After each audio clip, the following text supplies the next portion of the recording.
Hello, everyone. Welcome to this session on the Masters in International Social Policy at the University of Kent.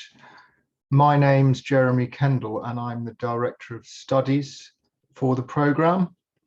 And I'm just going to use the first part of this session to say a few things that I think might not be well conveyed by what you would have encountered online when you've been trying to find out if the program's the right thing for you to do.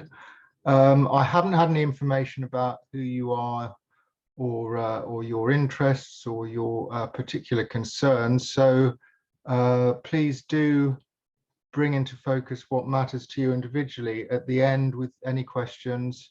My colleague Maria is here, and she can also field questions about the administrative side. That's to do with many issues that will concern you about levels of entry requirements, visas, those sorts of things. So in the body of what I'm going to talk about, I'm not going to talk about that sort of thing, but you can come back to it if you would like.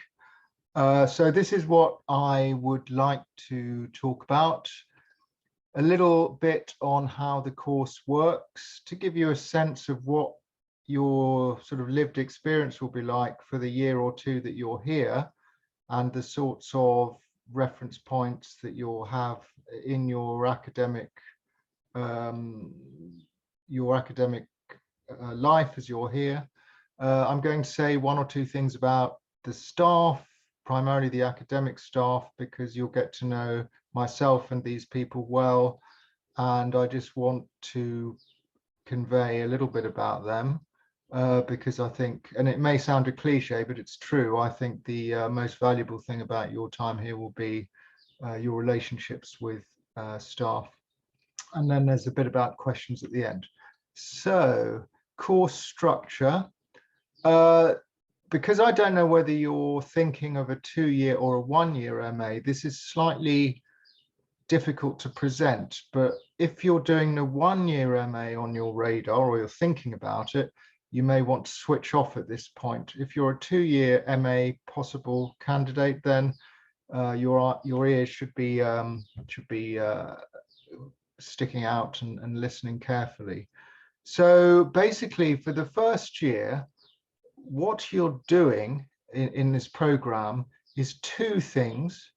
The first thing is we're equipping you and positioning you to handle the advanced level that you do in the second year with skills that recognize the fact that you come from different backgrounds, cultures, different language capabilities, and so on. And it's important, therefore, that you have certain skill sets to allow yourself to benefit to the maximum from that later stuff.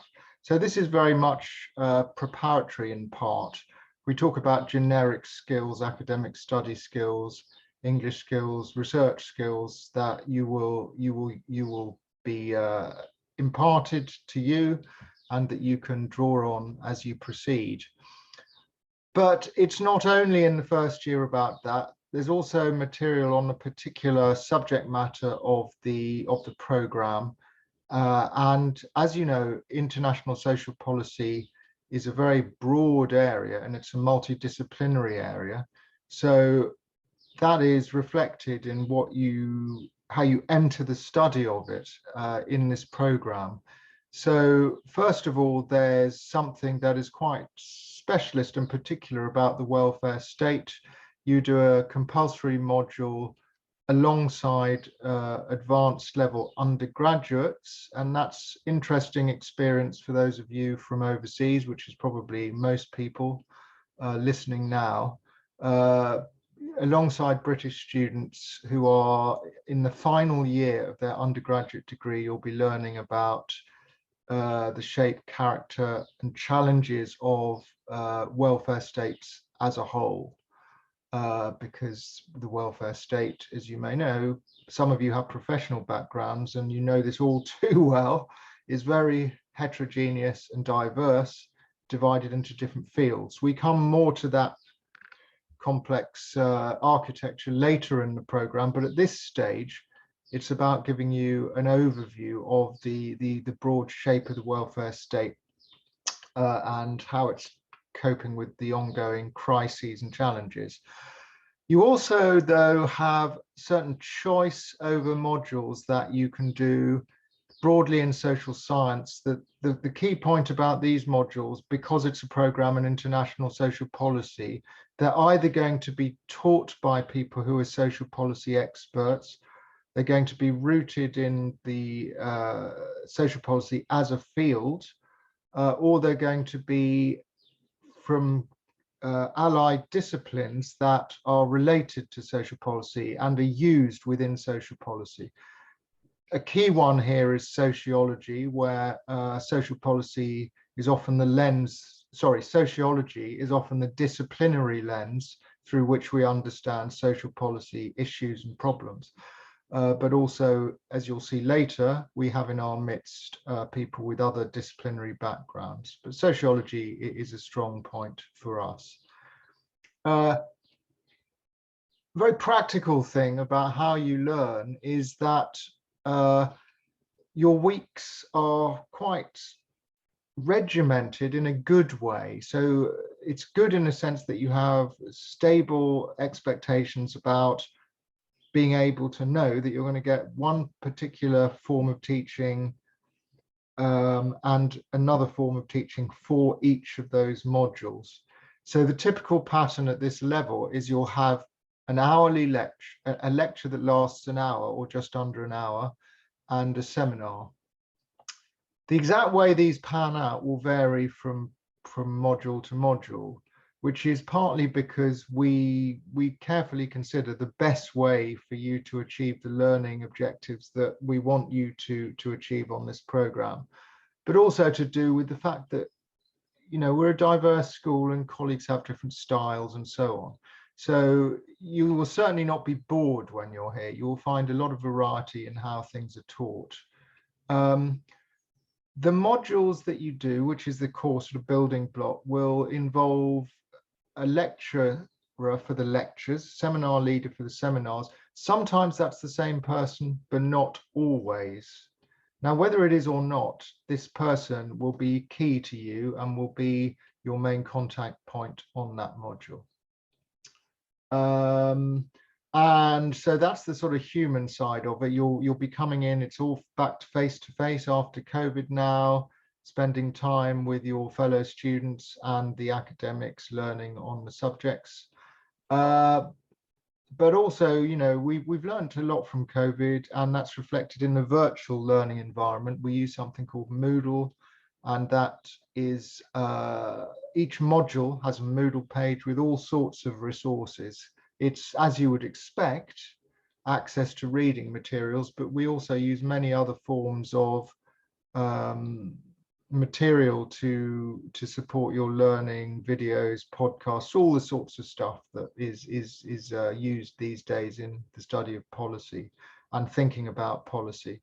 And we also do record the lectures. We put the slides up for you to look at. And I'm saying this with you in mind as overseas students who often don't have English as a first language. It can be particularly valuable for you to have that opportunity and to also use the caption facilities where you've missed perhaps things that a native speaker might have picked up.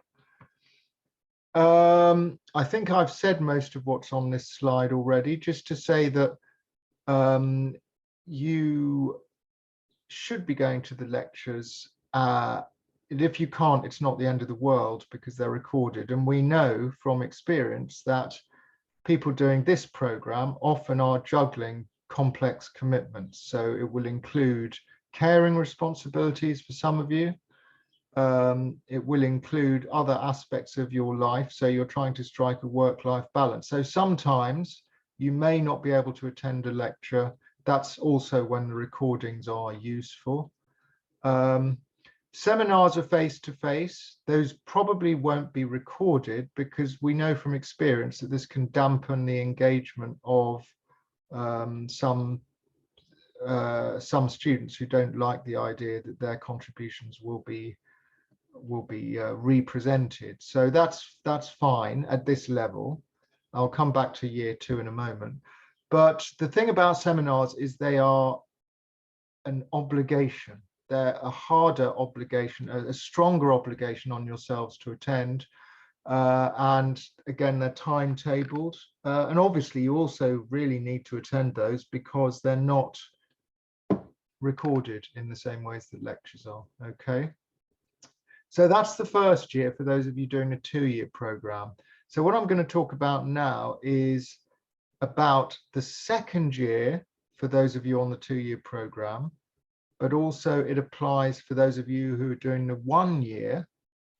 This is your year, okay? So you can wake up again if you've nodded off while I talked about the first year. So again, it's still modular, of course, that's the basic structure. But here you have a very sort of simple basic set of things to do that builds on what you've already done if you're on the 2-year program. So there's 4 compulsory modules, 2 options, and a dissertation. It's that simple. That's what you've got to do. That's what you've got to get through. That's what you've got to excel at, reach your potential in this year. I'm going to just spread it over the terms, and you may have questions about this, but the default is we want people to spread it evenly. So we normally insist that they do the 2 core modules and 1 option per term. So what that means is the first term, you'll be studying comparative social policy. Now, I convene that module, and that module is very much about comparing countries using the latest models, the latest frames of reference, the latest theories as between countries and regions of the world. We also, it's also something we also look at, is processes that transcend and cut across and shape multiple national systems. So we also look a little bit at globalization and Europeanization in that part of the program. Design of social research is another core facet because we built in research skills fundamentally to this program. You have to do, as I said, an optional module this term, and we start clearing the ground for the dissertation you do in the summer in this term as well, with some preparatory workshops. Second term, this is where we get into more detail about particular fields of policy. Remember what I said at the beginning about the very broad stuff about the welfare state. So you would have moved from a general introduction to the welfare state to the comparative social policy module in the previous term. By the time you get to the spring term, you've got that base to build on and look at particular areas. So we look at things like migration, things like social care, things like civil society, things that are sort of clusters of issues or fields or sets of problems that fall under the broader brush and where we have specialist knowledge to convey, and that's important as part of the field of international social policy. You also build on your earlier research module there, and you do further elective modules. Just to say about these elective modules, which I haven't said a lot about, at this level, at this year, it's a little bit like the first year in the sense that they're, we choose them so that they relate to, obviously, and are relevant to and complement the study of social policy. So you'll often find those are taught by some of the core team of social policy people who are teaching the core modules, but also you have a choice to do other modules that are connected, and we're quite permissive about that. For example, some students become interested in issues like terrorism or criminality. You probably haven't occurred to you that you might do something like that for international social policy. Well, if you get interested in that area, there's an opportunity to look at that. We have a very strong criminology group in our school, as well as social policy, sociology, and so on. So a bit more prep for the dissertation. And then the third of your 3 terms, the summer term, is when you do this bit of your research. And that is something that's very important to you and to us. It's something where you get a supervisor who you develop a relationship with. I quite often co-supervise myself because I find that that gives an extra dimension of support for the student, where you've got complementary skills around what they're seeking to do. But some students find it quite challenging to know what they want to do. Others don't at all. They just know very immediately what they want to do, and they just match easily with a colleague in our team or in the broader school.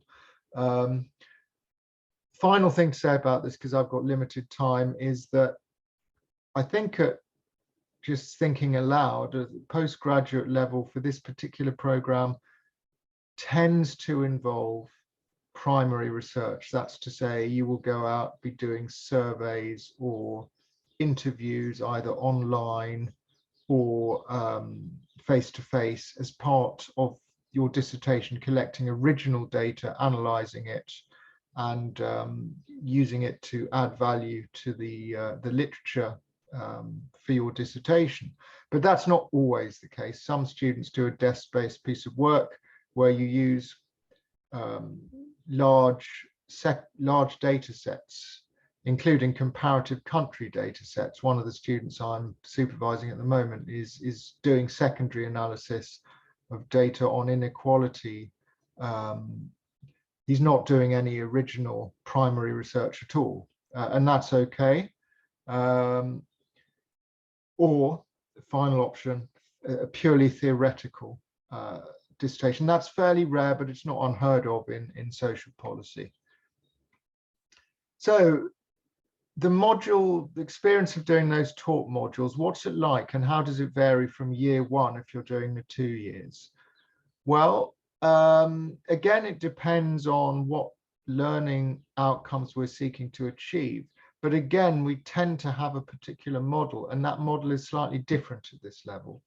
Instead of these differentiated 1-hour episodes of a lecture and a seminar, we have an integrated 2-hour session, and you don't get ground into the ground. Don't worry, you're allowed to have a coffee and whatever you need to get some fresh air or whatever halfway through.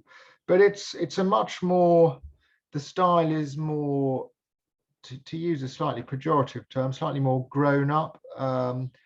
It's something whereby we welcome and expect ongoing discussion with the students as we present. So it's more interactive and it's more involving of students throughout. So most of us who teach this is both the core modules or the options, will use this model. The other thing to say is that, as the final bullet point says, you're more likely to have what we call a team taught module at this level. And that's because the knowledge becomes quite specialized here, and we have a great deal of expertise in sort of the niche subjects that is best conveyed through the people who do the research and who actually publish the papers and the books on the subject. So, for example, the core module that you do in the spring term is team taught, the one on international comparative social policy key issues, because I, for example, teach sessions on civil society where I've done comparative international research and social care. I have a colleague, Mike Calnan, who is an expert on comparative health systems. He teaches around health. My colleague Trude Sundberg is an expert on migration, so she will come in and talk about migration and so on. So it's playing to that division of labor, if you like, and it makes sense at this level, the second year of the postgraduate 2-year program or the second term of the 1-year program. Again, that's repetitive, I think. Assessments are varying from module to module. There's the dreaded essays that you'll be writing sometimes, but there's a whole range of other forms of assessments that you'll be doing, various sorts of review, policy analysis, literature reviews, and so on. But we're quite strict on deadlines, but not cruelly so. You know, where there are circumstances, we will find wriggle room to give you extensions. You get good feedback, you get good advice. We always try and tell you how to improve, not just criticize what you've done. So that's a key part of our culture, our supportive approach. And let me just finish, because I'm probably taking too long. It's 20 minutes, so I'm just going to finish now. Our staff are shown in the next few slides. So the people that will be on your radar, certainly initially, you'll become familiar because we sit within a bigger division in the school. The people at the top of the slide are people that you'll encounter trying to welcome, make sure you're comfortable, make sure you're settled. They're heads of the school and the division. And you won't see them as so much in the day-to-day unless you wish to complain about the program, and that's always an option. But you know, normally it's very rare for us to have this, and I'm not just saying that, it's just true. But you know, there are mechanisms for that to be relayed if that's necessary, and again, then that would kick in at that level beyond the program. But normally the people in the day-to-day, the playing out of the modules, the discussion of your dissertation, the program are the people I'm going to talk about now. So that's a rather more youthful version of me in that photo. We have excellent professional service colleagues who have a lot of experience of dealing with overseas students, and they're around to support you in navigating the processes of registration, ensuring you're doing the right things at the right time with your module, with your assessments, and so on. We have specialist support colleagues. This is the broader sort of people who I think when I did this slide, I was thinking it depends partly on your choice who you encounter, but these people, whatever your choice, you will see a lot of. Again, there's me, for better or worse. There's my colleague Truda, there's Mark Hill, there's Corey Wren, there's Hee-Jung Chung, there's Mike Calnan. We're a mixture of people from all over the world. I mean, I'm British, as is Mark and Mike, but Hee-Jung is from Korea, Truda is from Norway, Corey's American. So, you know, you're not alone in terms of being international scholars in our school, and it's something I think that is to your advantage. You don't feel at all outside based on that status. Communication, this is a bit boring, but you know, we do expect you to be on email a lot of the time. We do expect you to be asking us questions that allow us to help you as we go through email. And of course, if we need to meet face-to-face, then we arrange that. But typically, the initial communications are through email and through something called Teams. Some of you may have heard about that we use from time to time. Okay, so thanks for listening. And I think that's all I wanted to say. I hope it gives you a flavor of both the practicalities and the people and the process of doing an MA with us, and I hope you'll be joining us. I know many of you have barriers to cross in terms of finance and qualifications and so on, but it'll be great if you can join us, if you can navigate your way through all that stuff. Okay, that's it.